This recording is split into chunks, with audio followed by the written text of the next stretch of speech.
Good morning and welcome to our panel discussion. I am ALIAH NATASYA and the moderator for today's topic about SDG 4, which is quality education. We will be discussing about inclusive and equitable quality education for sustainable development. I am glad to introduce the line of panelists that will share their opinion today. For panelist 1, we have CHIEW Wong, JASMIN as our panelist 2, and lastly, our panelist 3, NURUL KHAIRUNIESA. Thank you for your time, everyone. In my point of view, based on our topic today, I see this quality education as a transformative approach that ensures equity, dignity, and also opportunity to all to get their own success comfortably. Sustainable education or education for sustainable development is an emerging discipline that blends various teaching methods to raise awareness of the connections between the environment, the economy, and society. Of course, we can unlock hidden talents, reduce inequality if all abilities and backgrounds are supported.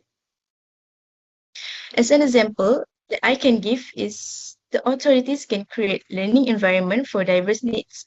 For instance, there is a special education in public school in Malaysia for students with special education needs, MBPPK, that managed by the Special Education Division, Ministry of Education Malaysia. Now, I would like to invite our panelist 1 to start first to share his view. Thank you to our moderator ALIAH. I'm CHIEW and I'll be the first panelist for our topics today. So for today's topic, I'll be talking about how a student's background is able to affect the inclusive and equitable quality of education. My stand on this issue about the inclusivity and equality of education is somewhat negative. The reason to this is because I have two main arguments that emphasizes on this issue. Firstly, as you all know, students lack equal chances for education in life due to the differences in their socio-economic status of their family background. This is proven by the fact that students with a strong socio-economic background are able to attend university smoothly without having to face any obstacles, while their less fortunate peers faces a significant shortage in resources. And moving on to the next point, I will also like to discuss that the differences in this socio-economic status between families will also impact the students' academic performance. This is supported by the fact that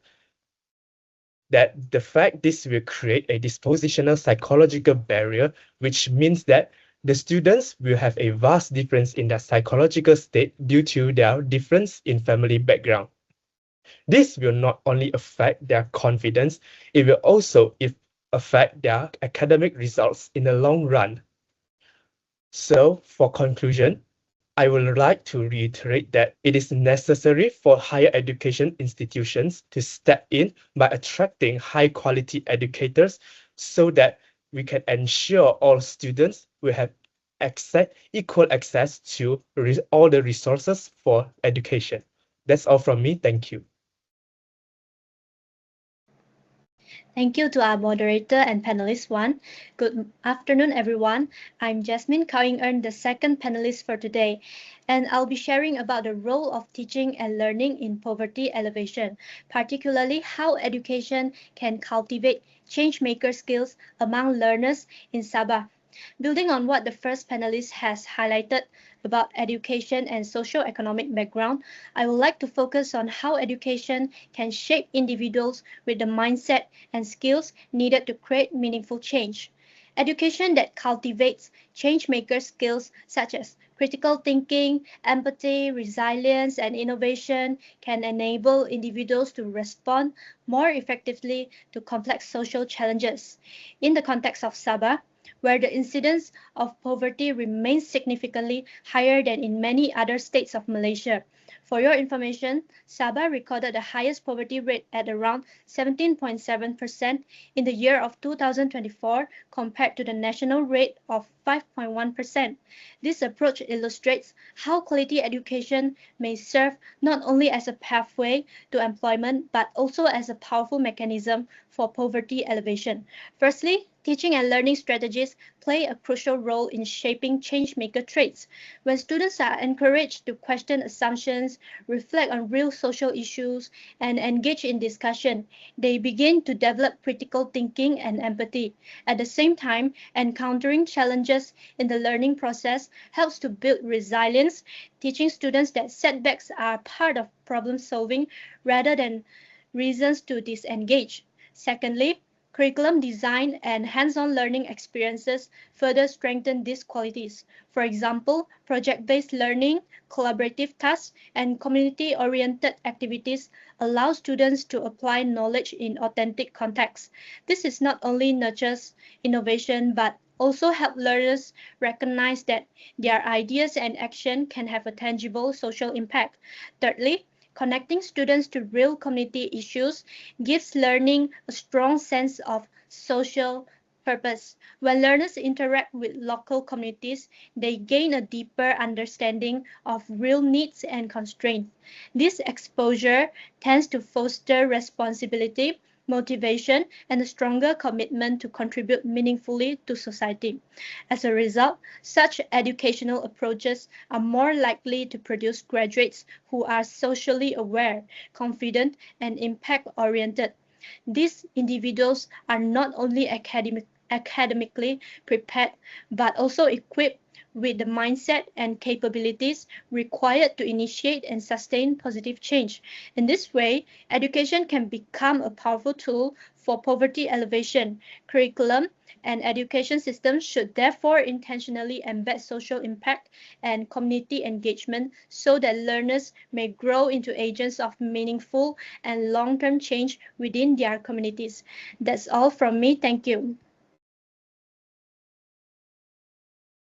Thank you to our moderator ALIAH. I am NURUL KHAIRUNIESA and I'm the third panelist for today's topic. And I'll be talking about achieving inclusive, equitable and quality education in higher education requires an equity-focused education model. In higher education, inclusion and quality cannot be achieved through equal treatment alone. An equity-focused education model recognizes that students come from diverse backgrounds and face different challenges and therefore require target support to succeed. This model is translated into practical action such as improving learning infrastructure, designing fair assessment system, and ensuring support mechanisms that directly address students' needs. Another key component of equity-focused model is strategic partnership. Collaboration between higher education institutions, policymakers, industry players, and communities strengthen resource sharing, expand access to opportunities, and ensure that education remains relevant, inclusive, and sustainable. At the same time, educational and technological innovation plays a crucial role. The adoption of digital tools, inclusive pedagogies, and flexible learning approach help widen participation and enhance learning quality, especially for students who may otherwise be left behind. In conclusion, quality higher education requires more than policy. It relies on practical actions that strengthen equity, infrastructure, and assessment system. Addressing barriers such as digital divide is also critical to ensure these strategies work in practice. Thank you. All right. Thank you to all panelists for giving your views about inclusive and equitable education. I will now like to invite questions from among the panelists. Panelist 1, what is your question and who would you like to address it to? Thank you, ALIAH, for this wonderful opportunity. I would like to address my question to panelist 2. So my question is, would you consider that whether placing this responsibility on students from low-income backgrounds creates an unfair burden on them to solve their own systematic issues? That's all from me. Thank you. That's a good question. In my humble opinion, I think it will be unfair if that responsibility were placed only on students from low-income background. Expecting them to fix the very system that disadvantage them risks shifting the burden away from institution and society. Poverty isn't something that they created or something that they should have to solve on their own. Education should not say, oh, you are disadvantaged, so you must overcome everything by yourself. Instead, teaching and learning should support them by providing skills, confidence, and opportunities, while schools, universities, and policymakers work to remove the barriers around them. So cultivating change makers isn't about asking disadvantaged students to carry the weight of change alone. It's about creating a system where everyone is supported and where education empowers students while institutions take responsibility for making learning fair and accessible. Real equity happens when personal agency and structural support work together. I hope this answers your question. Next, I would like to address my question to panelist 3. My question is, in areas where the digital divide is still strong, how can universities ensure that technology and partnerships promote equity rather than widen existing gap? Thank you, panelists, too, for the question. So, in areas where the digital divide remains strong, university must ensure that technology is used as a tool for inclusion rather than exclusion. This means providing equitable access to device, affordable internet, and on-campus digital resource, especially for disadvantaged students. University should build partnership with government, industry, and community organizations that focus on local needs, capacity building, and digital skill development. Technology efforts should be simple, accessible, and supported by training for both students and staff. By continuously monitor who benefits from this effort, university can ensure that technology and partnership help close existing gaps rather than widen them. So to remember, the goal is to ensure technology act as a bridge, not a barrier. So all students benefit equally. So next, I would like to address my question to panelist 1. My question is, can individual responsibility overcome structural inequalities in education? Thank you, panelist 3, for the insightful question there. I personally think that individual responsibility cannot overcome structural inequalities in education. The reason to this is because we as an individual could only do so much in our role as a student, such as studying and also expanding our social circle through attending various events. This, however, is different for peers that has a strong socio-economic background, because a strong socio-economic background not only provides the basic necessities for educations, they also expands their opportunities in various ways, such as expanding their connections so that they could more about the education system and work their way around it. I hope that answers your question, panelist 3. That's all from me. Thank you. Thank you, everyone. To sum up, inclusive education is not just a policy, but a promise that we can make to ensure all get their own education. In order to get the best inclusive educations, the students from all kind of background need to pay attention to, so equality education for all achieve.